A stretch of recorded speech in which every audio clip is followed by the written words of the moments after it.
Diz assim: apacentava Moisés o rebanho de Jetro, seu sogro, sacerdote de Midian, e levando o rebanho para o lado ocidental do deserto, chegou ao monte de Deus, a Horebe.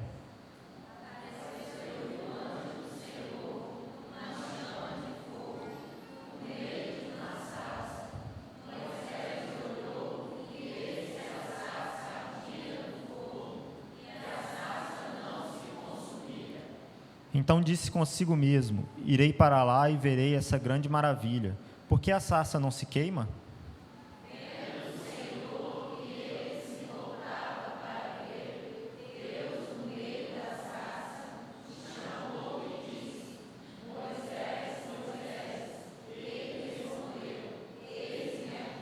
Deus continuou: não te chegues para cá, tira as sandálias dos pés, porque o lugar em que estás é terra santa.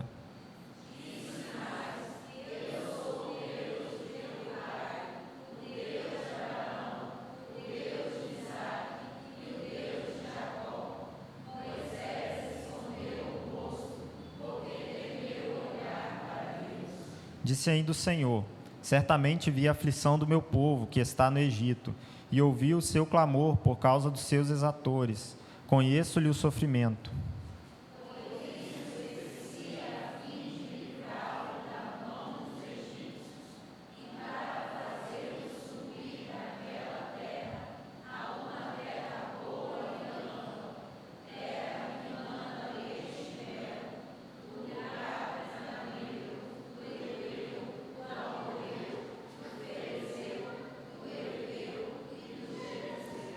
Pois o clamor dos filhos de Israel chegou até mim, e também vejo a opressão com que os egípcios os estão oprimindo.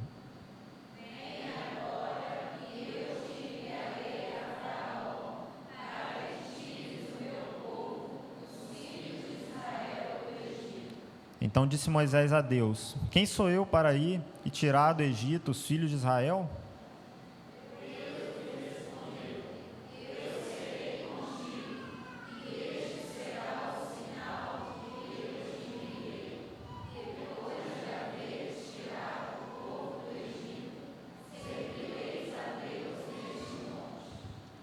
Isso até aqui no momento. Bem, na história de Moisés, a gente é bem conhecida, né? E só para contextualizar, né? Moisés, ele nasceu ali na sua família hebreia, né? Mas por conta da matança que o faraó declarou aos primogênitos, aos meninos dos hebreus, ele foi colocado no cesto e ele foi criado, foi resgatado pela filha de faraó, foi criado por sua mãe, mas posteriormente foi, né, viver com o faraó. E após ali, né, a gente vê aqui no capítulo 2, a metade do capítulo 2, em que Moisés mata um egípcio por conta de uma briga que estava acontecendo ali. Ele mata um egípcio e acabam descobrindo isso. Então ele foge com medo ali de faraó, que queria matar também, né? Então ele acaba fugindo e vai para a região ali onde Jetro morava, e ele se casou com uma das filhas de Jetro, né? E ele trabalhava. E enquanto Moisés estava ali trabalhando, né, um dia no pasto com o gado ali, ele avista a sarça e ela não se queimava. E ele ouve dessa sarça uma voz, e era a voz de Deus. E aqui ele se move pela curiosidade, né, de ir lá até a sarça, ver, né, o que acontecia, que estava ali pegando fogo e não se consumia. Então, quando Deus percebe ali Moisés chegando, né, nós chegamos no versículo 4, né, que Deus chama Moisés, e ali, aqui nós entramos no primeiro ponto, né, de que Deus é quem chama, Deus é quem nos chama a participar. E a gente conhece muito, né, a história de Moisés, mas a história principal é a história de Deus. A história é de Deus. Moisés, aqui ele está sendo chamado a participar. E a gente vê isso também nas demais histórias da Bíblia, né? As histórias acontecem para que os homens participem da história de Deus, e aqui com Moisés não foi diferente.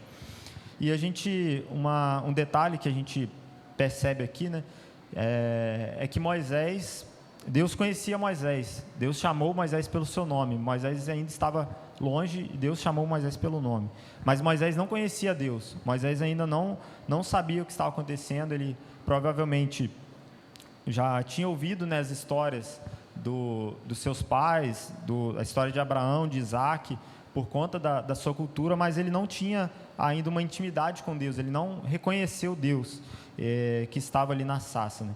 E a gente vê também no versículo 5, né, já um choque, talvez aí cultural para a gente, né, de Deus pedindo a Moisés para que tirasse as sandálias, né? Geralmente, quando vem algum convidado na nossa casa, alguém que a gente tem ali um certo apreço ou quer agradar a pessoa, não tira a sandália não, entra de chinelo, bem, se for alguém importante, você vai querer que a pessoa tire ali a sandália, né? Mas aqui Deus está mostrando a sua grandiosidade perante Moisés, né? Aqui Deus, ele estava se colocando Moisés no lugar dele, no lugar de pecador, né? Em que ele deveria tirar as sandálias, deveria tirar as impurezas daquilo que ele estava carregando, porque ali, o local onde ele ia adentrar era um local santo. Então aqui a gente já tira um ponto aí do humanismo, né? Muitas vezes a nossa sociedade hoje é humanista, onde o homem é o centro, o homem é o bom. E aqui Deus já tira isso de Moisés, né? Moisés não poderia chegar até Deus de qualquer maneira. E aí Deus se apresenta a Moisés, e ele fala, no versículo 6, eu sou o Deus de teu pai, o Deus de Abraão, o Deus de Isaac, o Deus de Jacó. E aí Moisés reconhece, opa, esse Deus, eu já ouvi falar o que ele fez com Abraão, como ele tirou Abraão, já ouvi as histórias que aqui estão registradas no Gênesis, né? E ali Moisés temeu olhar para Deus, e a gente vê que Moisés, ele entendeu, ele sabia que ele estava ali no local santo, e ele não poderia ali conversar de maneira íntima ali, ou de uma maneira equilibrada com Deus. E a gente vê isso principalmente aqui agora, que ele temeu olhar para Deus. E a gente vê que Deus chama Moisés para participar da obra de Deus, da história de Deus. E aqui Deus vai dar os motivos, né? Que ele viu ali a aflição do povo no Egito, ele viu aquilo que o povo estava sofrendo. E Deus tinha feito uma promessa também ao povo, de que ele iria para o Egito, mas que voltaria para a terra prometida, para a terra de Canaã. Então, Deus estava falando, Moisés, eu tenho minhas promessas, eu tenho meu povo, e eu quero te chamar para participar da história. E ele vai explicar isso a Moisés ali, né? E a partir disso, Moisés olha para a grandiosidade de Deus, olha para a obra que Deus estava chamando, e Moisés faz a pergunta que às vezes nós fazemos, né? Que está registrada no versículo 11. Quem sou eu para ir a Faraó e tirar do Egito os filhos de Israel? Diante de tanta grandiosidade, diante de tanta poder ali de Deus, da santidade que Deus mostrava para ele, Moisés olha para ele mesmo, né? Poxa, quem sou eu para ir? Eu sou aqui um pastor de gado, estou aqui cuidando da minha vida aqui, simples, e quem sou eu para ir lá em Faraó? Mais ou menos como para a gente aqui, a gente está aqui morando em Nova Brasília, e aí fala assim, vai lá falar com o governador sobre uma questão que está acontecendo na Nova Brasília. E aí você começa a gaguejar, pensa, quem sou eu, né, para isso? Só estou aqui de bobeira. E muitas vezes a gente pensa assim, né, de nós mesmos, e a gente vai se identificar ainda mais com Moisés no decorrer dos versículos aqui. Mas aí vem a questão, a resposta de Deus, né, que é uma resposta interessante. Deus não dá uma palavra de motivação ali a Moisés, né? Deus não fala assim, não, Moisés, você é bom, acredite nos seus sonhos, acredite no seu potencial, ou essas palavras coach que tem hoje em dia, né, de você é bom, você é o cara, você consegue, basta você querer. Deus não responde isso para Moisés. Deus fala, eu serei contigo. E ali ele fala do sinal que será para que Moisés conseguiu cumprir aquilo, né? Que eles iriam voltar até aquele monte. Mas é interessante a gente ver isso, né? Que Deus apresenta o seu plano, apresenta a sua história e chama Moisés a participar, mas ele não confia que Moisés, por suas plenas forças ali, somente as forças de Moisés ele iria conseguir. Mas Deus fala: eu serei contigo, eu vou estar com você nesse plano que é o plano da minha história. E aí a gente pode se perguntar, né? Tá, e agora? Tá, eu aceito ir, mas o que eu tenho que fazer? O que eu vou fazer? E aí Deus vai direcionar Moisés, e a gente vai ler agora o restante desse capítulo, que é dos versículos 13 até o 22. Vamos continuar a leitura alternada? Diz assim: Disse Moisés a Deus: Eis que quando eu vier aos filhos de Israel e lhes disser: O Deus de vossos pais me enviou a vós outros, e eles me perguntarem: Qual é o seu nome? Que lhes direi?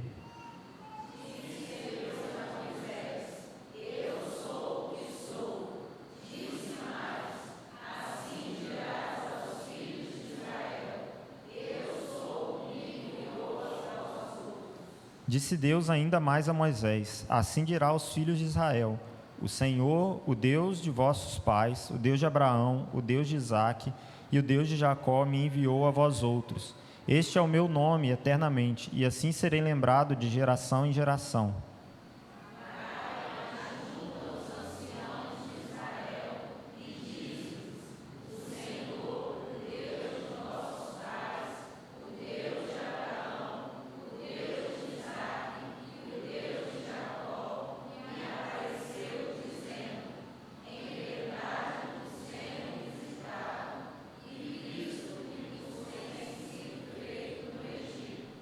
Portanto, disse eu: Far-vos-ei subir da aflição do Egito para a terra do Cananeu, do Eteu, do Amorreu, do Ferezeu, do Eveu e do Jebuseu, para uma terra que mana leite e mel.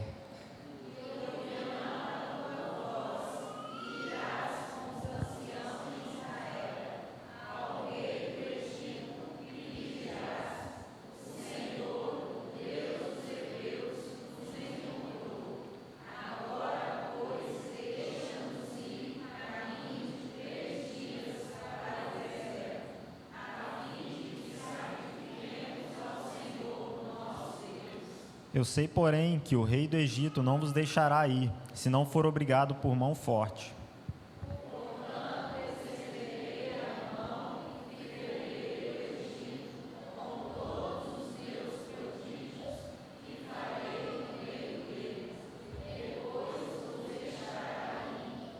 Eu darei mercê a este povo aos olhos dos egípcios, e quando sairdes, não será de mãos vazias.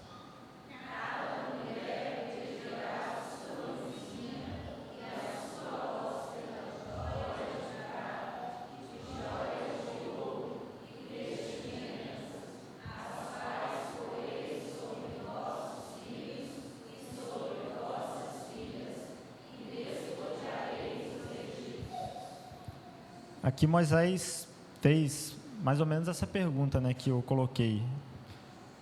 Tá, eu vou chegar lá e o que eu vou falar? Eles não vão acreditar que eu simplesmente cheguei e tinha uma sarça pegando fogo e me mandou vir aqui.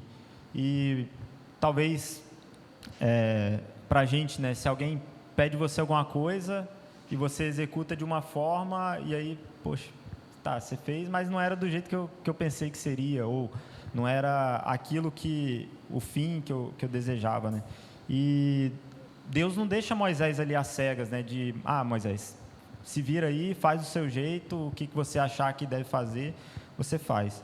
Deus não fez isso com Moisés. Deus, ele deixou aqui muito bem explicado aquilo que Moisés deveria fazer. Deveria juntar os anciãos, aquilo que Moisés deveria falar, como ele deveria falar. Então, Deus ele dá uma direção ali a Moisés. Ele não somente chama para participar, mas ele dá um direcionamento. Olha, Moisés, você tem que fazer isso, assim, assim. E ele mostra aquilo que ele quer claramente ali em Moisés. E é interessante notar que aqui ele dá a direção e ele dá alertas a Moisés também, né? A gente vê no versículo 19, né, que Deus já alerta a Moisés ali que o faraó não iria libertar se não fosse por mão forte. E aí, a gente olhando, né, para os versículos anteriores, Moisés ele já reconhecia que ele não tinha mão forte, né? Então, poxa Deus, você está me mandando e precisa de mão forte, o que eu vou fazer, né? Mas Deus já dá a solução, né? Eu estenderei a mão, eu ferirei Faraó, eu farei os prodígios, né? Então Deus ele não deixa Moisés andando às cegas, fazendo aquilo que ele achava que deveria fazer, né? Deus dá as direções a Moisés para cumprir o plano a qual Deus chamou ele, né? E a gente vê essa direção também nas nossas vidas, né? Quantas vezes a gente ora a Deus, a gente pede por alguma direção e Deus abre as portas ou Deus fecha as portas. Isso são direcionamentos de Deus nas nossas vidas, daquilo que Ele nos chama para participar da história dele. E aí, o chamado de Moisés não acaba aqui. Ele não somente chama, não somente dá a direção, mas ele nos capacita também. A gente vai ler agora, continuar no capítulo 4 agora, os versículos 1 a 9.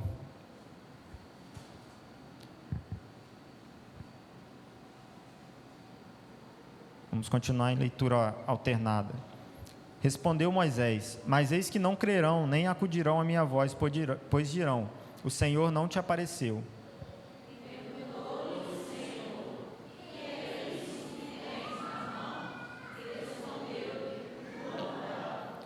Então lhe disse: lança-o na terra. Ele o lançou na terra, e o bordão virou uma serpente, e Moisés fugia dela.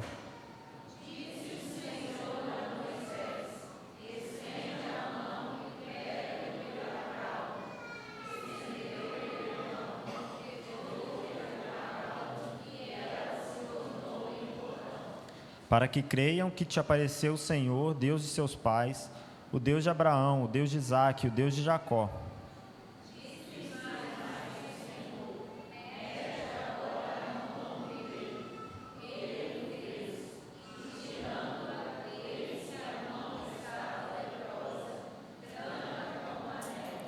Disse ainda o Senhor: torna a meter a mão no peito. Ele a meteu no peito novamente, e quando atirou, eis que se havia tornado como o restante de sua carne.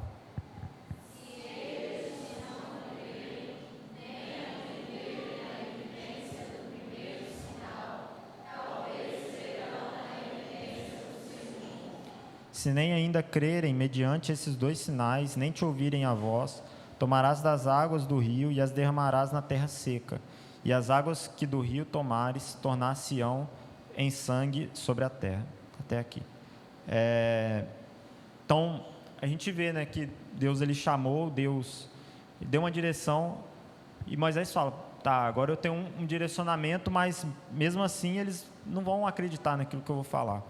E ali agora Deus capacita Moisés para o trabalho, para a obra a qual o chamou, né? Então, Deus ele dá poderes, ele ensinou Moisés aquilo que ele deveria fazer, como ele deveria fazer, né? Então, Moisés ele pegou um bordão e ali, ao jogar no chão, né, se transformou numa cobra, e aí ele pegava de novo, se transformava no bordão.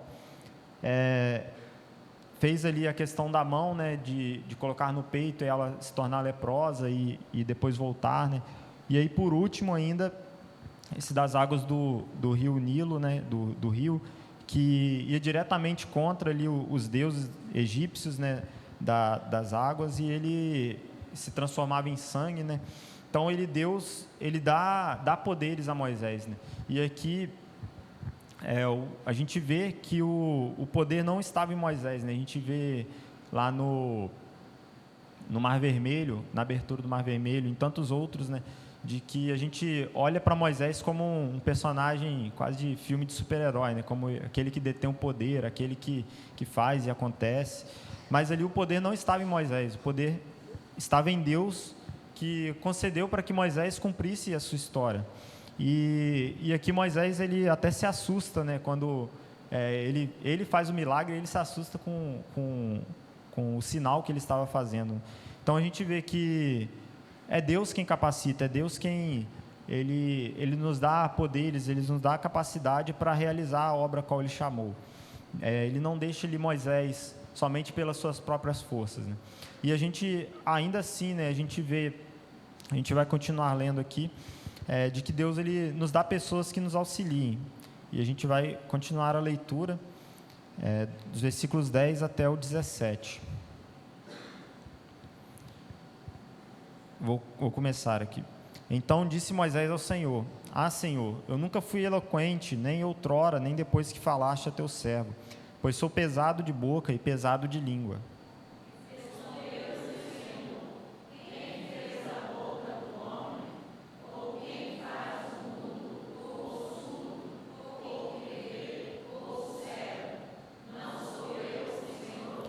Vai, pois, agora, e eu serei com a tua boca, e te ensinarei o que hás de falar.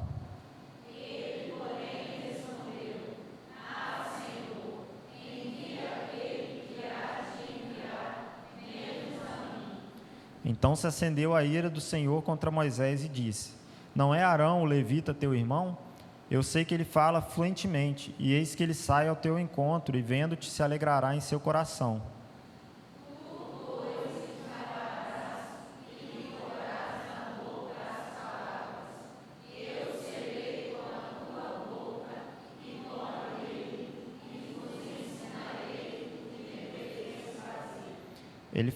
Ele falará por ti ao povo, ele te será por boca, e tu lhe serás por Deus.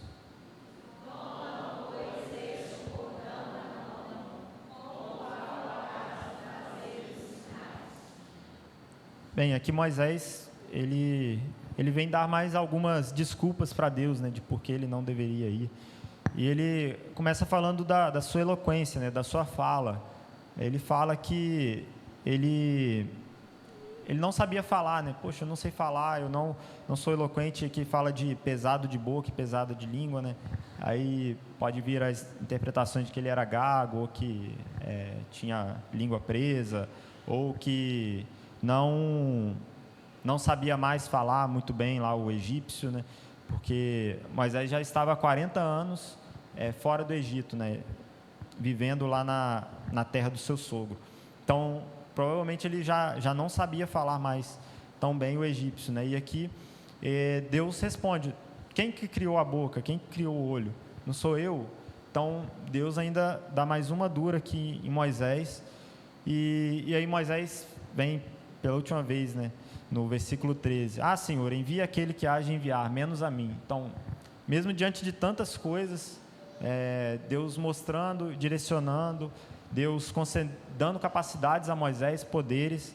Mesmo assim, Moisés falou: Ah, Deus, manda outro, não me manda não, deixa eu cuidar do gado aqui. E aí, aqui fala, né, no versículo 14: Então se acendeu a ira do Senhor contra Moisés. Aqui não fala, né, às vezes a gente imagina, né, como que Moisés percebeu isso, né, se a sarça, o fogo ficou mais forte, ou se ficou mais vermelho, mais amarelo, ou se pela entonação da voz, né? Mas ele vai falar de Arão, ele lembra Moisés: não é Arão o teu irmão? Vai lá que ele fala fluentemente. E aqui a gente vê que Deus, ele também nos dá pessoas que nos auxiliem, nos auxiliam na caminhada, a cumprir aquilo qual ele chamou, né? E aqui muitas vezes, né, a gente faz essas perguntas, esses questionamentos diante de Deus, né? A gente olha para as nossas limitações, assim como Moisés, e a gente não se julga capaz de cumprir as coisas de Deus, ou fazer determinada coisa, ou ir em determinado plano. E aqui Deus, ele capacita, ele chama, ele nos dá pessoas que nos ajudam, né? E Deus não nos deixa sozinhos na obra, né? O chamado de Deus, e aí até quando ele vai enviar ali as pessoas, a missão dos 70, ele manda de 2 em 2, né? Para que a pessoa não fosse sozinha. Nós também temos a igreja, né, como um mandamento de Deus de nos reunirmos como povo, né, de que nós não estamos sozinhos, nós somos auxiliados, nós auxiliamos nossos irmãos como o corpo de Cristo, né? Os irmãos, quando passam dificuldade, nós choramos com os que choram. Quando o irmão está com uma vitória, nós nos alegramos com os que se alegram. Então, isso também é Deus nos dando pessoas que nos auxiliem na nossa caminhada. E partindo para a nossa conclusão e aplicação também, né? Muitas vezes nós ficamos como Moisés, né? Nós, às vezes, ficamos nesses capítulos iniciais aqui de Deus, eu não consigo, quem sou eu? Olha onde eu moro, olha a minha graduação, olha as minhas questões financeiras. Quem sou eu para ir fazer isso? E muitas vezes a gente olha também para as nossas limitações físicas, eu não sei falar, eu não sei isso, eu não sei fazer aquilo, mas Deus é quem capacita, né? E aqui Deus ele chama cada um de nós para um propósito, né? Nós temos um chamado geral para a igreja, né, de pregar o evangelho a toda criatura, mas Deus tem um chamado específico para cada um. Deus tem chamado para a sua vida, seja ir para outros povos, seja trabalhar aqui em Nova Brasília, seja trabalhar, construir, ter uma empresa. Deus tem um chamado específico para cada um, e Ele dá esses direcionamentos, Ele dá as capacidades e dá aqui pessoas que nos auxiliem também. A gente deve reconhecer isso e se dispor a trabalhar, se dispor a estar, participar dessa história de Deus, né? Novamente, a história aqui não é a história de Moisés, né? É a história de Deus, a qual Deus chamou Moisés para participar dessa história, e a gente vê aqui como homens, né, o grande homem que Moisés foi, mas que sem Deus ele não seria nada, né? Ele continuaria lá na terra dele, pastoreando o gado, mas Deus chama cada um de nós para servir de alguma forma, né? Então que a gente se dispõe, né, a cada dia a participar, a buscar saber qual é o plano de Deus para nossas vidas, né? Os direcionamentos, sabendo que Deus nos capacita, Deus nos dá a direção, assim como Deus fez com Moisés, Deus faz também hoje nas nossas vidas. Amém? Estarei orando então para a gente